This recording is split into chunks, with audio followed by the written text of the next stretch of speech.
Bonjour, bienvenue. Aujourd'hui, nous recevons Sarah Fournier, fondatrice et dirigeante du cabinet de recrutement et de travail temporaire Proactif, basé à Saintes et Mérignac. Sarah, bonjour. Bonjour Jean-Marc, bonjour à tous. Bienvenue dans cette émission Fimeco Walter France. Aujourd'hui, donc, nous allons parler des ressources humaines. Peux-tu, dans un premier temps, nous présenter tes activités? Oui Jean-Marc, alors comme tu disais tout à l'heure, nous sommes un cabinet de recrutement avec un service de travail temporaire. Nous sommes situés à Saintes comme à Mérignac. Sur la partie cabinet de recrutement, nous agissons sur le territoire national. Sur la partie travail temporaire, effectivement, nous agissons à 40 kilomètres à peu près autour des agences. Donc, tu es au quotidien avec des chefs d'entreprise, des dirigeants. Ce qui nous intéresse, c'est ta vision sur le marché de l'emploi dont on parle le temps dans les médias, la télé, etc., la radio. Beaucoup de chiffres. Mais là, ce matin, l'idée, c'est pas de donner des chiffres, c'est vraiment ton ressenti, ce que tu constates auprès des dirigeants. Qu'est-ce qu'ils te disent quand ils veulent recruter? Ils ont du mal à chaque fois, c'est compliqué? Tout à fait. Le constat des chefs d'entreprise ou des managers qui recrutent aujourd'hui, c'est effectivement que c'est extrêmement compliqué de pouvoir trouver la bonne personne au bon endroit, tant pour des motivations que pour des études sur le savoir-faire ou sur qui est la bonne personne sur le poste. Est-ce qu'il y a des métiers en tension plus que d'autres? Alors, on entend beaucoup parler toujours de la restauration, alors avec les difficultés que l'on connaît actuellement, le BTP et autres, on en est toujours dans les mêmes configurations? Tout à fait. De toute façon, avant Covid, nous étions en pénurie de candidats. Ça, c'est une chose. Et la tension, en fait, elle était partout, dans tous les secteurs d'activité, parce qu'on a eu une fracture il y a 4 ans, une fracture économique, une fracture sociale. Et je dirais, au-delà de cette fracture, il y a eu une mutation. Et le Covid n'est qu'un accélérateur de cette mutation. Oui, nous sommes toujours en pénurie malgré tout ce qui se passe. On dit toujours que pour un chef d'entreprise, pour un dirigeant, pour un manager, recruter, c'est le plus difficile. Effectivement, quand on s'adresse à bon nombre de personnes en responsabilité autour de nous, c'est ce qu'ils nous disent. Est-ce que tu peux nous donner ou leur donner les premiers conseils quand on veut recruter? Il y a sûrement un process, une démarche. Est-ce que tu peux nous préparer, nous aider à ces recrutements? Quelles sont, par exemple, les premières choses à faire quand on veut recruter? Alors, le conseil que je donne régulièrement, la première chose à faire, c'est de se poser et de se dire: «Qu'est-ce que je recrute? Où est mon environnement? Quels sont les gens en place dans mon entreprise? De quoi j'ai besoin?» Hem, Si c'est pour soi ou si c'est pour un manager, eh bien, qui est-il? Où est la complémentarité qui va être nécessaire? Et il faut l'écrire pour pouvoir vraiment conscientiser tout ce que nous recherchons. Bien évidemment, au-delà de tout ça, eh bien, il faut être en capacité de se faire accompagner parce que, il est toujours, plus difficile de, vérifier réellement ce qu'on a besoin, de ce dont on a besoin. Et le fait de pouvoir en discuter avec d'autres personnes, ça permet aussi de renvoyer un miroir et de se dire: «Ah beh oui, ce point-là, je n'y pensais pas. Oui, effectivement, il va falloir quand même qu'il ait son permis, il va falloir qu'il soit en capacité de travailler en open space, et cetera, et cetera». Donc, des sujets selon les postes à recruter. Donc on se pose, les bonnes questions, on prend le temps. Il ne Tout à faut fait. jamais recruter dans l'urgence, c'est bien ça? Ah, l'urgence est l'ennemi du recrutement.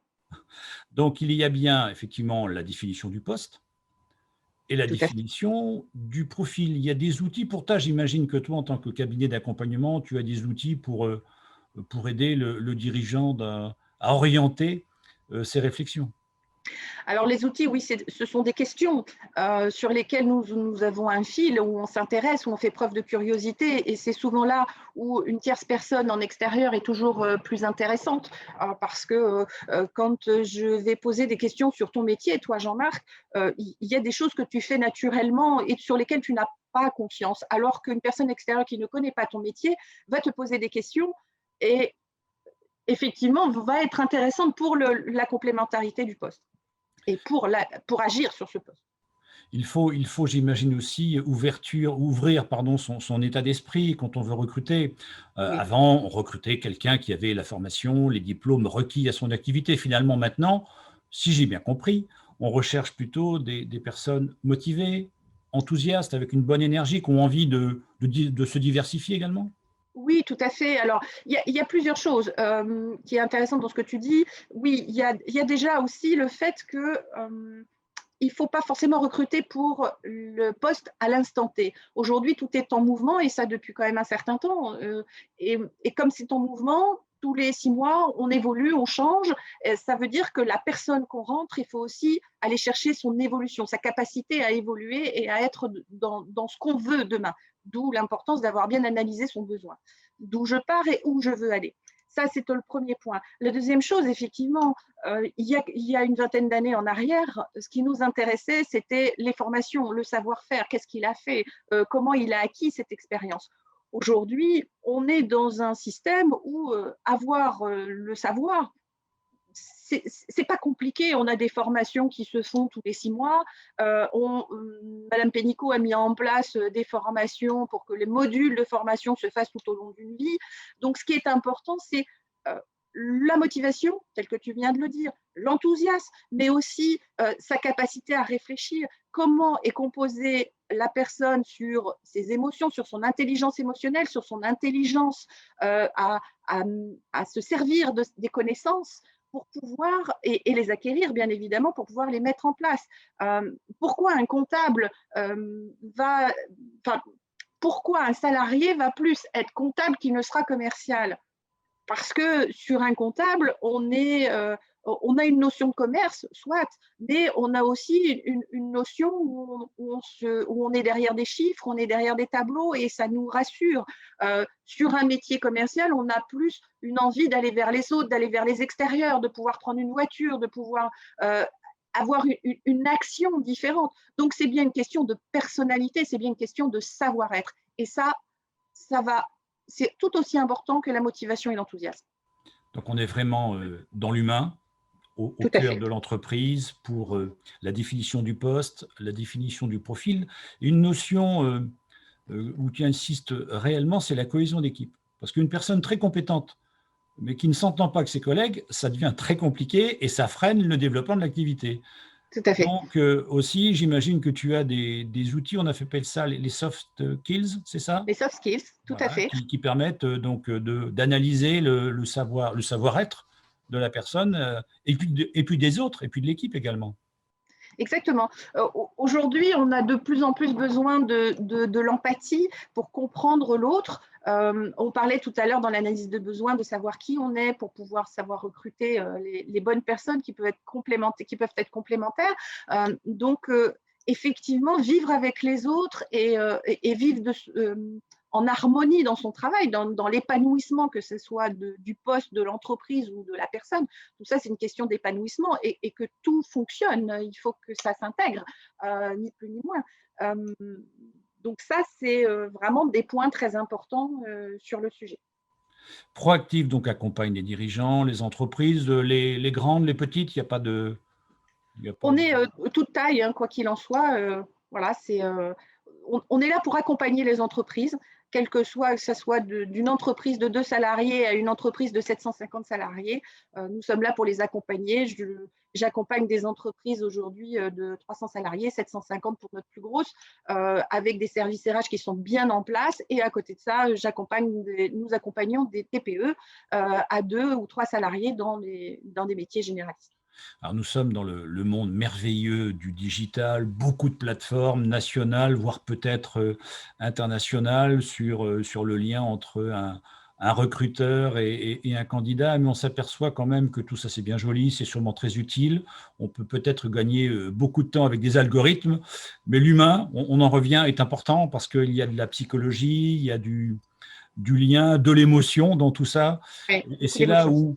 où j'imagine qu'un dirigeant, qu'un manager a besoin d'être accompagné pour trouver les bons candidats. C'est pas si simple que ça. C'est pas uniquement les algorithmes qui vont faire les rapprochements.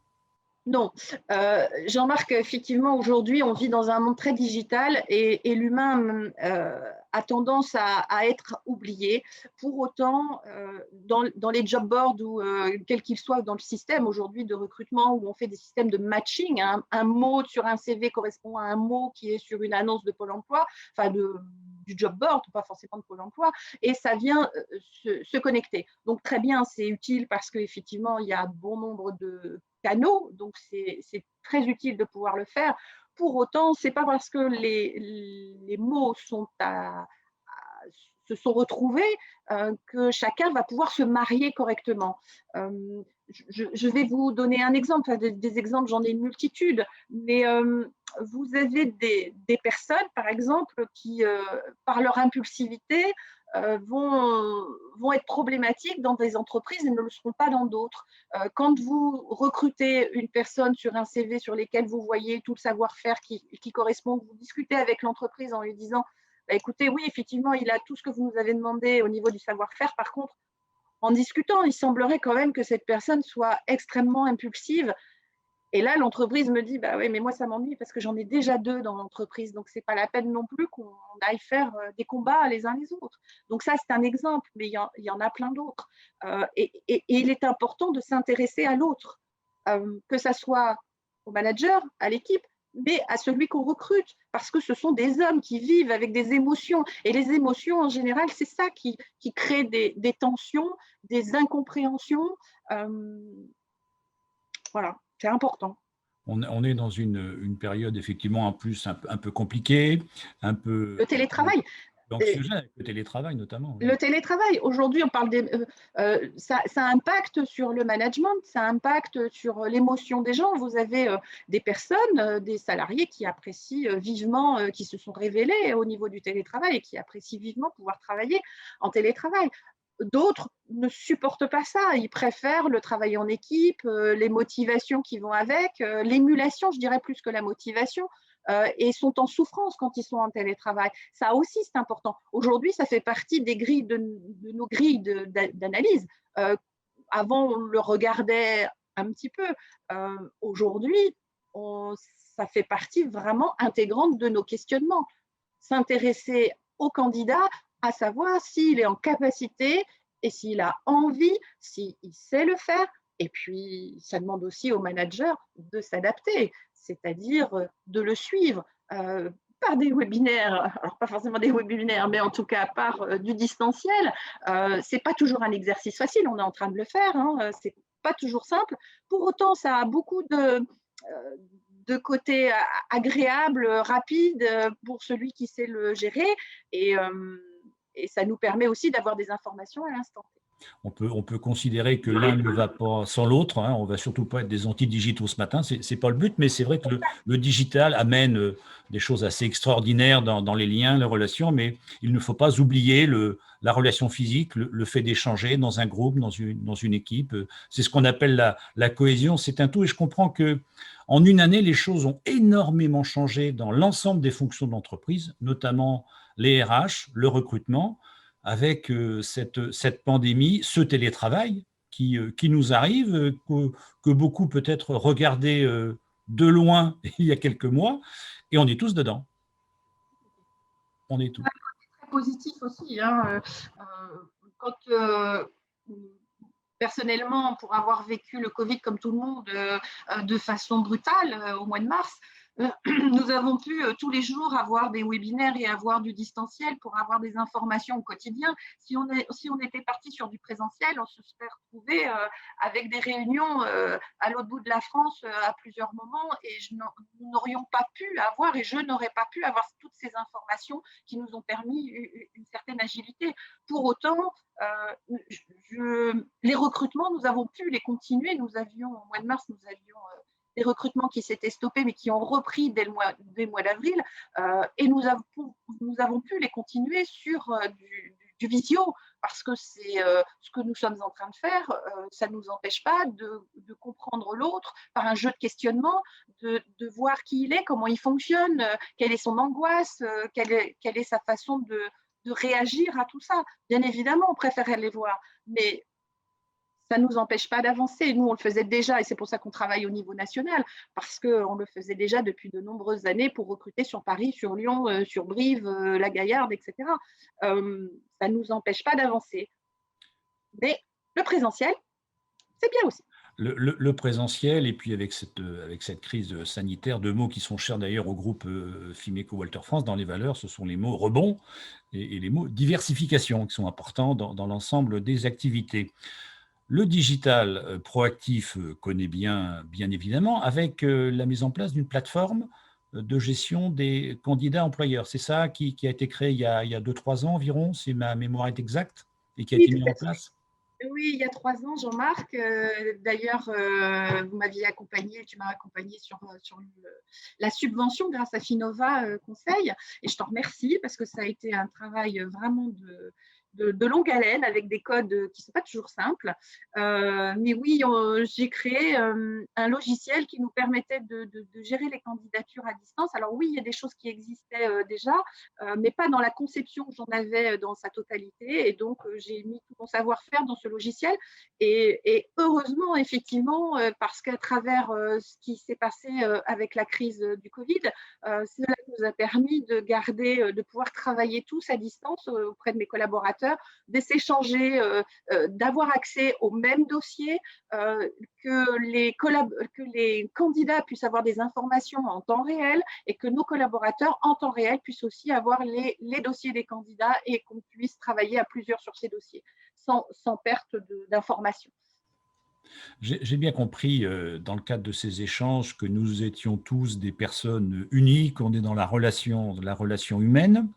Il y a-t-il également des différences entre les générations? On parle beaucoup de génération, alors X, Y, Z. J'avoue que je ne sais plus, tu vas nous éclairer là-dessus. Nos jeunes qui nous arrivent sur le marché de l'emploi, on pense d'ailleurs bien à eux, aux étudiants notamment qui souffrent en ce moment seuls toute la journée devant leur écran. On a vraiment une pensée amicale pour eux. Y a-t-il des différences sur le management des jeunes? Est-ce qu'on peut manager des jeunes comme nous, par exemple, on a été managés? Est-ce que les choses ont changé? Oui, les choses ont changé effectivement. Et alors, ça mériterait qu'on puisse faire une séance, je dirais, plus longue sur le sujet, un zoom vraiment plus important sur le sujet. Donc, pour essayer de le résumer très rapidement, cette génération qui s'appelle la Z, hein, je crois qu'il y en a d'autres qui arrivent sur d'autres chiffres, et là, moi non plus, je ne sais plus, en fait, vit dans l'état présent. Et quelque part, ils ont raison. Hein. Aujourd'hui, on est obligé de travailler dans l'état présent. Ils sont nés dans un monde insécuritaire et ils ne se posent pas de questions sur le lendemain. Alors, ils s'en posent quand même, hein, il ne faut pas croire. On a créé un blog il y a 3 ans, on a fait un questionnaire chez Proactif. On a fait un questionnaire il y a 2 mois, justement, on a interviewé des jeunes pour savoir où ils en étaient, comment ils vivaient le Covid, etc. Donc, je vous invite à aller regarder ces deux articles hein, qui donnent la parole aux jeunes. Mais les managers, ou en tout cas les générations X, Y que nous sommes, aujourd'hui, nous avions l'habitude de gérer dans le temps d'une journée, de travailler entre 8 h et 18 h, et puis on faisait une pause effectivement pour déjeuner et encore sur le pouce, et après c'était terminé, on avait cloisonné notre journée. On faisait des stratégies à 10 ans, et tout était très fluide dans les entreprises, puisqu'en plus on faisait toute notre vie dans les entreprises pour beaucoup. Donc quand on arrivait, eh bien, on était presque sûr de faire 2, 3 sociétés, mais en tout cas, on faisait notre carrière dedans. Aujourd'hui, les jeunes, c'est plus ce qui les intéresse. Alors oui, il y en a toujours à qui ça intéresse, mais ce qui les intéresse aujourd'hui, c'est de se nourrir. Aujourd'hui, ils ont envie d'être comptables, ils seront comptables. Demain, ils ont envie d'être cuisiniers, ils seront cuisiniers. Je vais vous donner un exemple qui m'a marqué, j'en ai plusieurs comme ça. J'ai une jeune fille qui aujourd'hui a 27 ans, a voulu, était très très forte au niveau des matières générales, et elle a fait l'école Dauphine.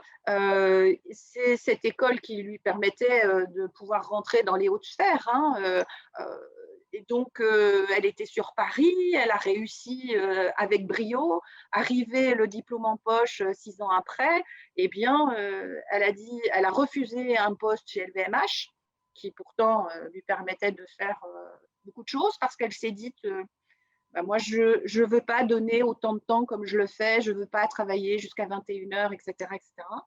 Et elle s'est dit, ça me manque de sens. Ce métier manque de sens. Oui, j'en suis capable. Oui, mon cerveau en est capable, mais mon métier manque de sens. Et aujourd'hui, elle a fait des études, elle a repris un CAP pâtisserie. Voilà. Et elle est pâtissière. Alors, je me dis que cette jeune femme, vu ses capacités stratégiques, marketing, son ingénierie et sa capacité, bien évidemment, à faire de très bons gâteaux que j'ai goûté, effectivement, et qui sont excellents, qui dit qu'elle n'ira pas aux États-Unis demain pour nous créer une franchise? C'est fort possible. Et c'est ça aussi les jeunes. Et c'est pas simple, ni pour les parents, ni pour les managers, à gérer cette différenciation en fait de l'espace-temps. Parce que c'est ça, c'est l'espace-temps en fait qui est complexe. C'est vrai qu'on pourrait dire maladroitement qu'ils sont beaucoup moins malléables. Ce n'est pas du tout ça finalement, c'est qu'ils ont besoin de sens, ils ont besoin de valeur, ils ont besoin de comprendre, et les managers doivent bien entendu tenir compte de ces facteurs-là pour faire évoluer l'entreprise et l'ensemble du personnel. Et je dirais même, Jean-Marc, qu'il faut qu'on leur fasse confiance. C'est eux qui ont la clé. On leur projette trop nos peurs parce qu'on a peur du lendemain, on a peur de cette insécurité, on a peur de cet inconnu, parce que nous, les générations XY, ce n'est pas notre façon de voir. Et pour autant, on devrait faire beaucoup plus confiance à ces jeunes parce qu'eux ont la clé de ce monde qui est le leur et ils peuvent nous apprendre beaucoup de choses, comme on peut leur apprendre d'autres choses, bien évidemment, et c'est cette complémentarité. D'ailleurs, il y a eu des dispositifs sur lesquels on mettait un jeune, un senior, pour pouvoir avancer. Mais il faut leur faire confiance. Et cette idée plaisante de rapprocher les générations, on a plutôt tendance en ce moment à opposer les uns les autres, donc c'est bien aussi d'avoir ce type de discours positif, optimiste, cher au groupe Fimeco Walter France. Nous arrivons au terme de cet entretien. Sarah, en synthèse, est-ce que tu peux nous donner pour les dirigeants, les managers qui nous écoutent, peut-être le ou les premiers conseils dans le cadre d'un recrutement? Tu l'as dit tout à l'heure, c'est ça, prendre le temps, bien analyser le poste, le profil, c'est ça, la cohésion d'équipe, prendre le temps, se faire accompagner, bien évidemment, Oui, pour un recrutement. C'est important, c'est un domaine important. et écouter. Et écoutez. L'écoute active, ça c'est très important. Je te propose de terminer sur l'écoute active. En tout cas, merci d'avoir répondu présente et d'avoir participé à cette émission. À bientôt. Pour l'invitation. Mais de rien, c'était la moindre des choses. On va rappeler que Proactif est une filiale du groupe Fimeco Walter France et qui travaille bien entendu sur les ressources humaines, le recrutement et le travail temporaire en Charente-Maritime et en Gironde, et ailleurs d'ailleurs, sur toute la France, si j'ai bien compris, pour le recrutement. Et puis, chers amis, on se retrouve très bientôt pour une nouvelle émission, l'interview de Fimeco Walter France. Merci, à bientôt.